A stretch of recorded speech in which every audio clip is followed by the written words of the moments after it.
The man couldn't believe his eyes. The well that had been dry for years suddenly started bubbling with water. He shouted with joy. After years of drought and poor harvests, this felt like a miracle. But what he didn't know was that this change had begun the night before. A fire had broken out in a household nearby. With no water in the village, no one could stop the flames. The villagers stood helpless, watching it burn. Only he, without hesitation, rushed into the fire, and saved a young girl trapped inside. What he didn't realize was that the girl he rescued was no ordinary child. Her body now held the spirit of a celestial guardian. And because of his bravery, his destiny was about to change. After being treated, the girl was left with no home or family. The village chief, feeling sorry for her, hoped someone would take her in. But during these hard times, no one was willing. Once again, it was the kind-hearted man who stepped forward. When they brought the girl home, his mother saw how pitiful and quiet she was, and despite their poverty, agreed to let her stay. She even offered the girl her last few treasured candies. Seeing their kindness, the girl made a silent vow to repay them in any way she could. The next day, the man's mother fell in front of their house. Before anyone could help her, a few nosy neighbors came by and began mocking her.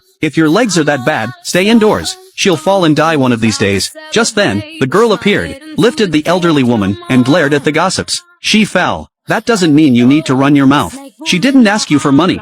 One of them snapped back. "She's just a curse, a jinx to your household." At that moment, the girl lost her patience, and used a bit of her hidden power to teach them a lesson. The neighbors, humiliated, left in anger. But they didn't forget. When the girl later restored the village while using her powers, those same neighbors returned with more villagers, this time claiming the well belonged to them. They even brought a family genealogy book as proof. Surrounded by judgmental voices, the girl quietly healed the mother's legs once again, shocking everyone as the old woman stood up with ease. Then, with a small flick of her hand, she altered the forged book held by the neighbor, changing its contents without anyone noticing. When they opened the book, the villagers were stunned. It proved the well rightfully belonged to the man's family. Suddenly, the tides turned. Apologies poured in, and the aggressive neighbors were called out for their lies. But one neighbor, furious, shouted the truth. "All of you came here for the same reason, water." The villagers lowered their heads in shame. The man, ever kind-hearted, offered to share the well with everyone. But the jealous neighbor scoffed, tossed a bag of money at his feet, and sneered,